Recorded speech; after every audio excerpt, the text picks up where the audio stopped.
I broke my leg a while back. I've injured my fingers a couple of times. I had shoulder surgery recently. I've hurt my wrists a few times. I don't do anything very hardcore. I don't like doing the scary stuff.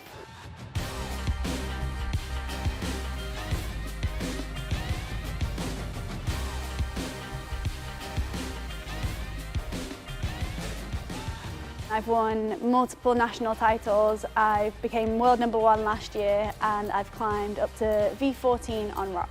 Climbing is a very broad term for many different disciplines. My discipline is bouldering, which is climbing above mats, not too high above the ground. I guess people might perceive what I do as hardcore and scary, but it's definitely not compared to what some people do in my sport.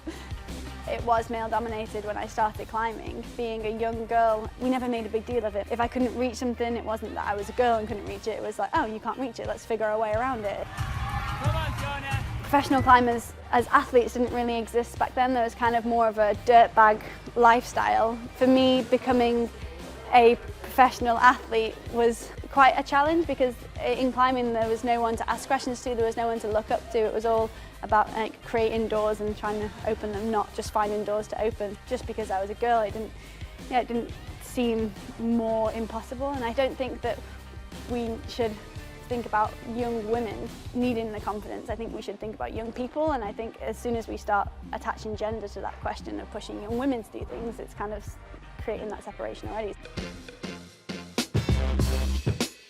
We are becoming professional athletes and it is getting quite serious, and that fun element that I've always been so passionate about is lost in some ways.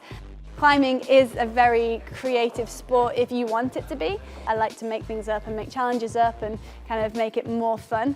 This volume to that volume, up to the orange. Go, go, go, go, go. Oh, you totally did it as well. Come on.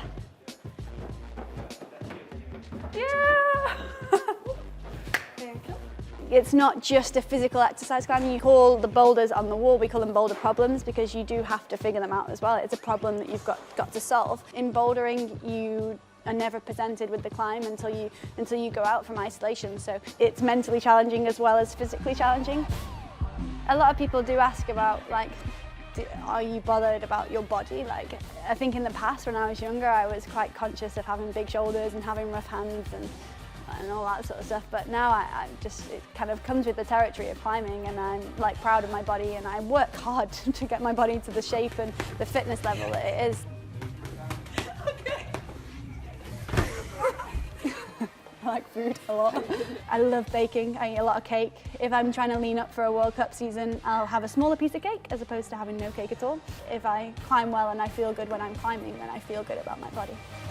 We don't compete against men right now, no, and I don't know if we should in the future. Right now where we're at in our sport, there aren't as many women as guys. The more women that come into climbing, the more we'll see that development happen at the top, and the most successful climber to have lived so far is a female, and I'm excited to see where climbing can go with this huge growth that it's having at the moment.